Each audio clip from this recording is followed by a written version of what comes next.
Okay, so get this.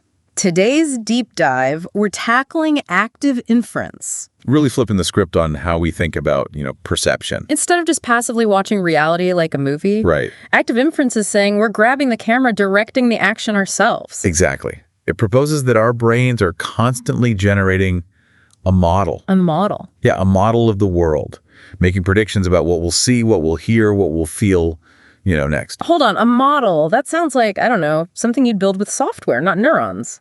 That's what's so fascinating. This model, often called a generative model, it's built from our past experiences, and it's constantly being updated, based on new information. It's made up of beliefs about how things work in the world, like if I drop something, it falls. Okay, so not a literal physical model, more like a set of assumptions, expectations that our brain uses to navigate the world. Exactly. And these assumptions, they aren't always conscious. You don't walk up to a door and consciously think, if I open this, I expect to see a hallway. Right. But your brain is making that prediction nonetheless. And if you open the door and instead of a hallway, there was, let's say, a giant slide. That's when things get really interesting.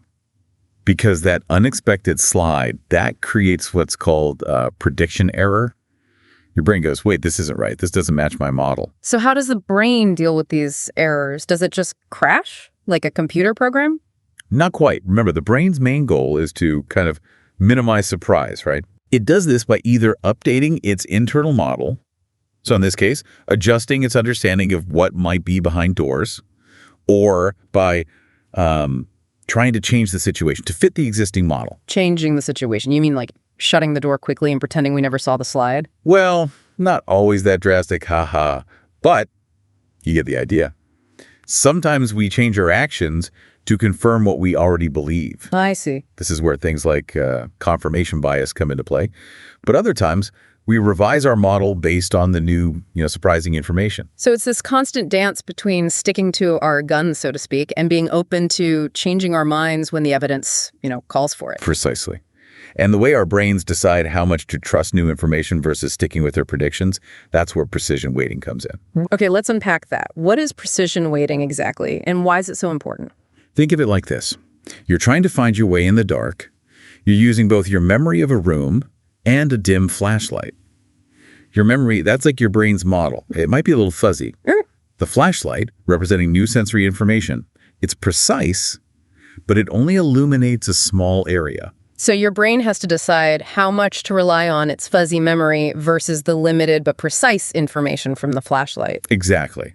And that's what precision weighting is all about, figuring out which source of information to trust more in any given situation. And in active inference, this process of weighing predictions against sensory information is guided by something called the free energy principle. Now, free energy sounds a bit abstract, even for this deep dive. What's the connection? So, the free energy principle essentially says that the brain is trying to minimize surprise, or what it calls free energy. Okay. It does this by constantly seeking out the most likely explanation for what it's experiencing, given its current model of the world. So the less surprised our brain is, the lower the free energy, the happier it is. Sounds almost like the brain has, anxiety. In a way, yes, but it's not anxiety as we typically experience it. It's more about minimizing uncertainty and finding the most efficient way to navigate the world. I'm starting to see how this all connects. Our brains are constantly predicting, testing those predictions, and adjusting their confidence based on the incoming information. Yeah. And it's all in the service of this free energy principle, this drive to minimize surprise and, make sense of the world. That's the essence of active inference. It's a framework that brings together perception, action, and even learning, all under this umbrella of minimizing surprise and maintaining a coherent model of the world. It's almost as if our brains are hardwired to find patterns and make sense of things, even when there's not always a clear pattern to be found. And when those patterns break down, or when our predictions are consistently wrong, that's when things can get really, really interesting. That actually reminds me we're going to talk about what happens when these predictions go off the rails, right? Yeah, when those carefully crafted predictions, they clash with reality. Okay. It could lead to some pretty wild stuff. Like those optical illusions where your brain is so convinced it's seeing something that's not really there. Exactly. But it's so much more than just party tricks and optical illusions. This whole framework, this lens of active inference, it gives us this whole new perspective on stuff like anxiety and even hallucinations. Okay, now we're getting into like some serious territory. How does active inference explain something as complex as, let's say, a hallucination? Well, remember how we were talking about precision weighting? Yeah. How the brain figures out how much to trust its own internal model versus like new sensory information coming in? Yeah. Well, sometimes the brain, it can get a little too attached to its model, even when it's not really matching up with what's actually going on. So it's like those inaccurate predictions, they're being treated like, I don't know, the absolute truth, even when your senses are telling you something different. You could put it that way. And this can happen for a bunch of different reasons. Sometimes it might be because of like a chemical imbalance in the brain. Other times it might be the result of, say, trauma or chronic stress, which can really mess with how the brain processes information. That makes me think about how people dealing with anxiety, they often perceive threats where others might not. Is that connected to this whole precision weighting thing? It very well could be. With anxiety, the brain might be giving too much weight to predictions about potential dangers, even if those dangers are super unlikely or based on, past experiences that aren't really relevant anymore. So their internal model is basically stuck on high alert, always scanning for threats, even when there's no real reason to be anxious. That's what it looks like. And the exciting thing is that this active inference framework, it's not just about understanding these conditions, it's also shaping new ways of approaching treatment. So instead of just trying to suppress symptoms, we could maybe help people adjust their internal models, to create a more accurate, less distressing experience. That's the hope. Therapists and researchers are looking into ways to use these active inference principles to help people become more aware of their own, prediction processes and to learn how to update those predictions in a healthier way. That's incredible. So we've gone from figuring out how the brain sees a simple object to exploring really complex mental health conditions, all through this lens of active inference. It's wild how this one framework can be applied to so many different things. And that's what makes it such a captivating area of study. It offers this unifying theory for how the brain interacts with the world, from the most basic sensory experiences to our most complex social interactions. Going back to your mountain of research here, one thing that really jumped out at me was this idea that active inference could totally revolutionize artificial intelligence. Absolutely. Wow. Traditional AI, it's typically designed to just process information and make decisions based on pre-programmed rules, right? Yeah. But with active inference, we're starting to see this whole new generation of AI that's more flexible, more adaptable, even capable of learning in a way that's kind of resembles human intelligence. So instead of just following instructions, these AI systems are actually trying to understand the world, make predictions about it, and then change their behavior based on those predictions, just like we do. Exactly. It's about moving away from passive information processing to active engagement with the world.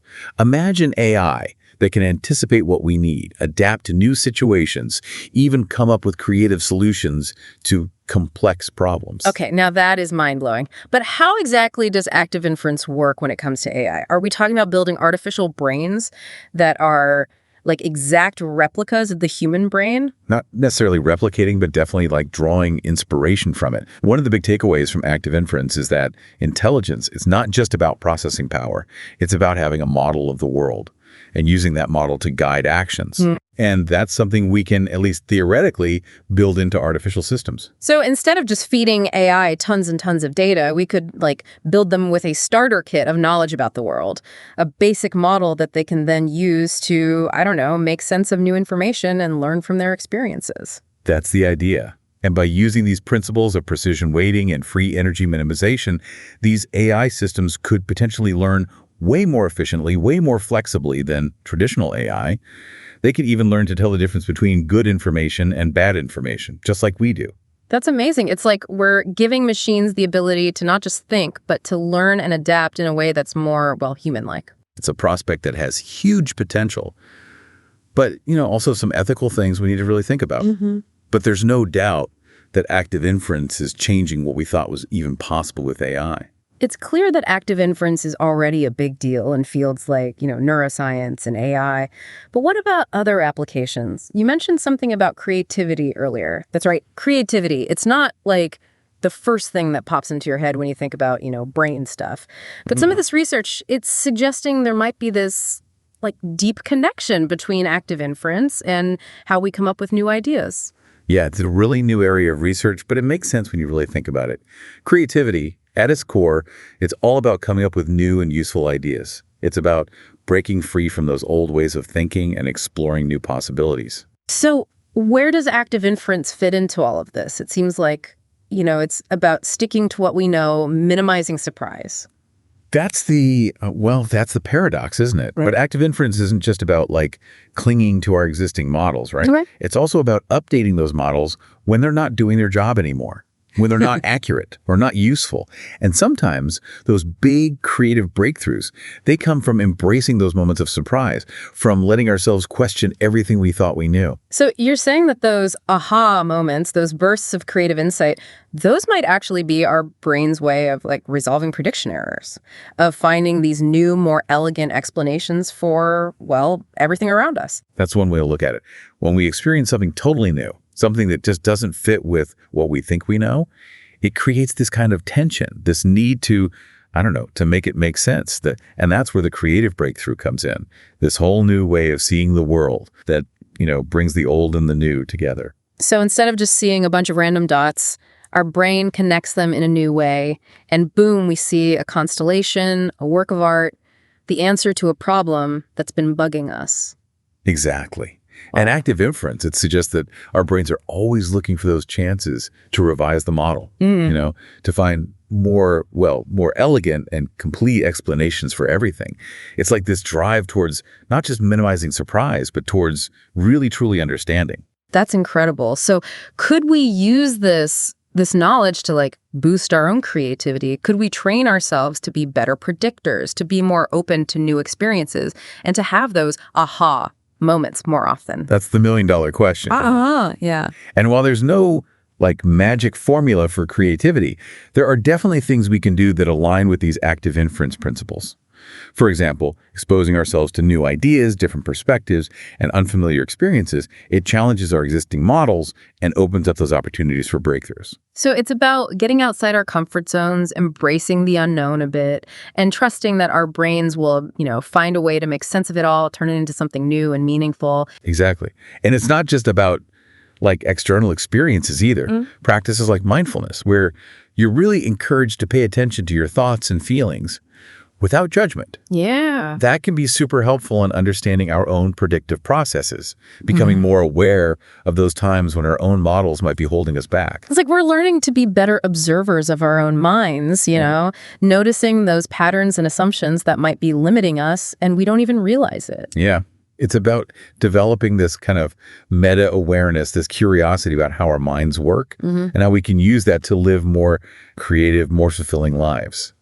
Thinking back on this whole deep dive into active inference, I'm really struck by how it's changed my own thinking about, everything. About reality, perception, even free will. It's we're not just passively watching the world go by, we're active participants, shaping and reshaping our reality through the lens of our own predictions. That's the amazing thing about this whole framework. It makes us rethink some of our most basic assumptions about how the brain works, who we are, how we connect to the world. And even though it brings up more questions than it answers, those questions are really exciting, really thought-provoking. They really are, and I think that's a perfect place to wrap up today's deep dive. It's been an amazing journey into active inference, exploring everything from how we see a simple object to the future of AI. And hopefully, our listeners are walking away with a little more wonder and curiosity about the power of their own minds. Absolutely. So keep those brains buzzing, everyone, and we'll catch you next time for another deep dive into the world of, everything interesting.